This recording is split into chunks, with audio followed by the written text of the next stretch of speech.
Today, we're talking about one of the most important and often overlooked aspects of video games. Recently, I received a review code for Spider-Man 2 from the PlayStation Portugal team. You might have noticed I streamed it a couple of days ago. You can still find that stream in the channel in case you're looking for some more gameplay.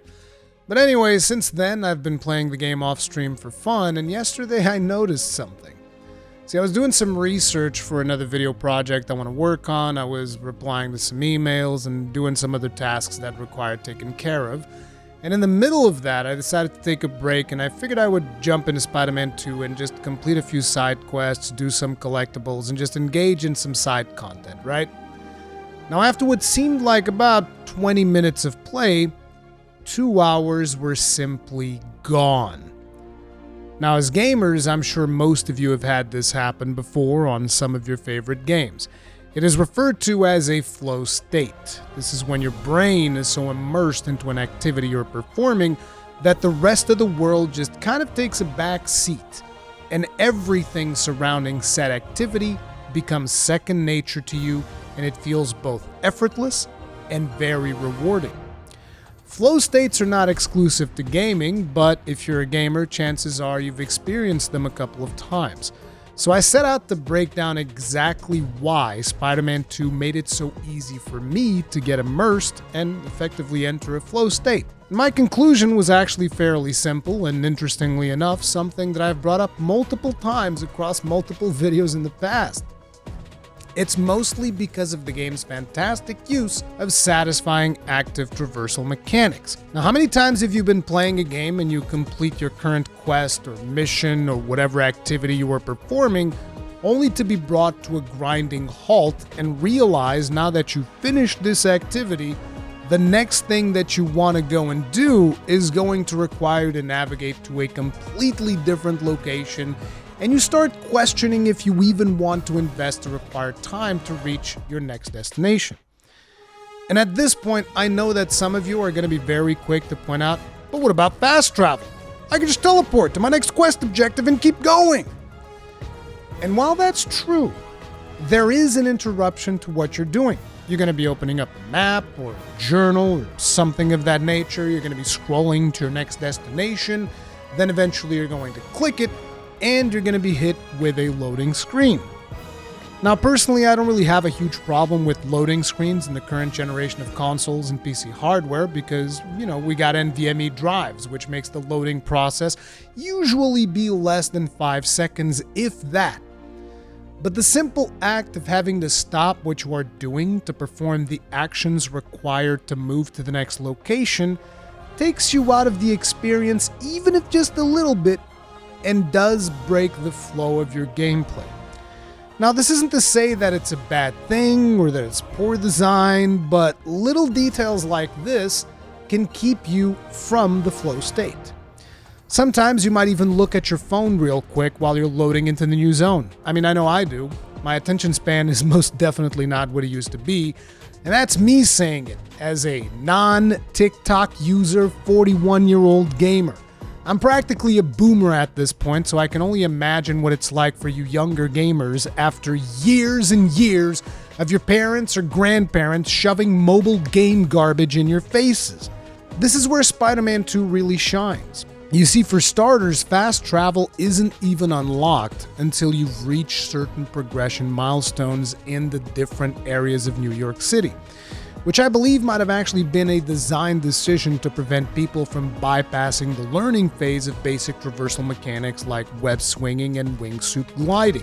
You see, by forcing players very early in the game to engage with their traversal mechanics, the team gets to showcase how powerful and engaging their active traversal mechanics are, and I'm actually going to argue that a majority of the player base is going to end up not using the game's fast travel system.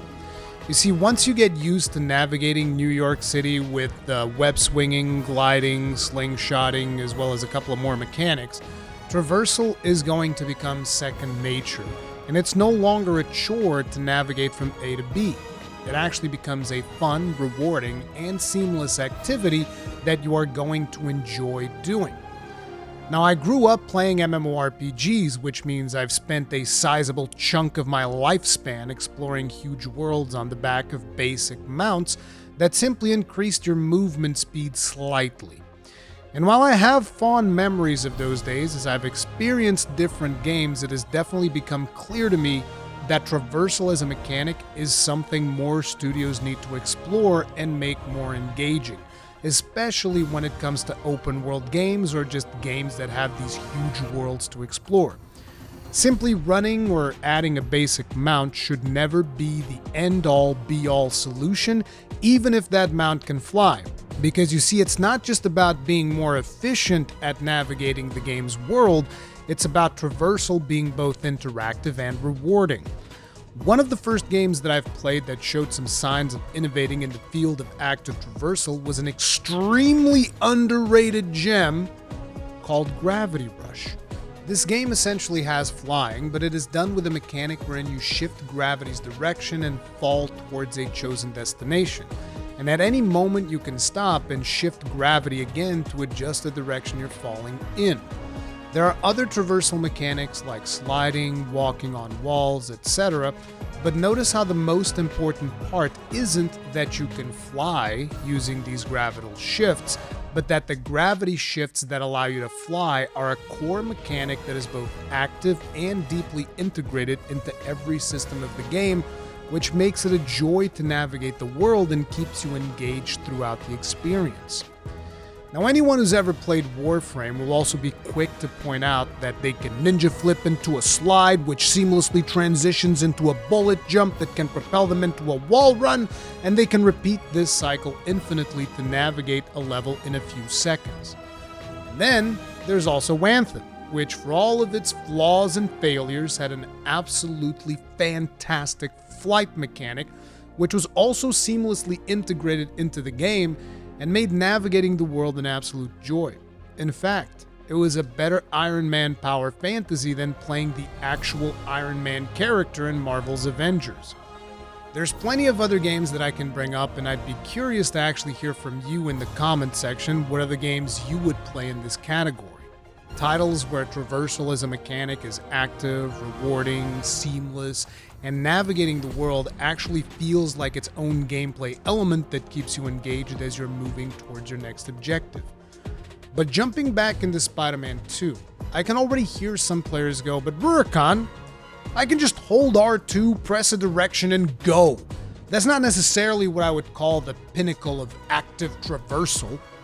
And I'm sure many players are actually going to do just that, because this is a game that has a wide appeal. It's already sold millions of copies, and it has been touted as one of the fastest selling games from PlayStation Studios. With this amount of success, it is only natural that the game is going to be pulling in several players that are not going to engage with all of the mechanics of its traversal system. But allow me to expand on some of the features that I've unlocked so far that served as an inspiration for this video. For starters, you have your basic web swinging, and this is fairly standard, but even here, the point at which you release the R2 button is going to determine the angle at which Spider-Man will get launched, which already gives you additional precision as to how you move and where you'll land by the end of said movement. This also dictates your momentum and speed. If you release later in the swing, you're going to end up higher. If you release sooner in the swing, you're going to end up moving faster. And on top of that, you're going to be able to press circle to dodge in different directions in the event that you're involved, say, in a car chase sequence and someone is firing at you. You can also press cross to pull yourself in a chosen direction, giving you more control on the direction you are moving in, and again, adding momentum. At any point, you can press triangle to deploy web wings and glide, which has its own set of gliding mechanics, and wind tunnels, which allow you to break said mechanics to, allow you to glide even further or just fly through the city, but only under certain circumstances. Then there's also the ability to press both L2 and R2 to zoom towards a specific point, like, say, a ledge or the top of a city lamp. And as you're about to land on that specific spot, you can press cross again to further propel you forward and gain more momentum and speed. And all of this is without even getting into some of the more niche moves like slingshotting Spider-Man with L2 plus cross or using the loop-the-loop launch for additional momentum. These are some of the mechanics that I've unlocked so far, and I don't think that's all of the movement and traversal stuff since I haven't even gotten to the symbiote suit. Look, I've done a lot of side quests and I've been really busy with other projects in real life. Now, every single game that I've mentioned in this video has outstanding interactive traversal mechanics, but even in the examples that I mentioned here, few manage to reach the level of Spider-Man 2 due to how seamlessly it integrates its traversal into the gameplay. You can be swinging through New York at one moment, you're going to be seeing like, say, a crime alert or something, then you're going to transition into a car chase scenario, you can complete that, and it might end you up near one of the many open world activities the game provides, at which point you can choose to focus on that activity, or you can simply swipe left on the touchpad and you can bring up the Spidey phone, which is going to give you a list of activities that you can go do, as well as their relative distance. You can choose from one of those and then you just start swinging towards that general direction, at which point you might run into other dynamic activities along the way. The key to all of this, and why it's so easy to get into a flow state, is how seamless, interactive, and rewarding it is to just navigate the world of Spider-Man 2. Think back to any open world game or MMORPG that you've ever played. Now think back to how much of your time in this game was spent navigating its world versus how much time was actually spent engaging in combat or completing quests. I would argue that a lot of development teams spend a lot of time planning how to make huge worlds, but very little time actually planning how players navigate these worlds. And I would like to see more games adopt active and rewarding traversal systems like the ones implemented on Spider-Man 2.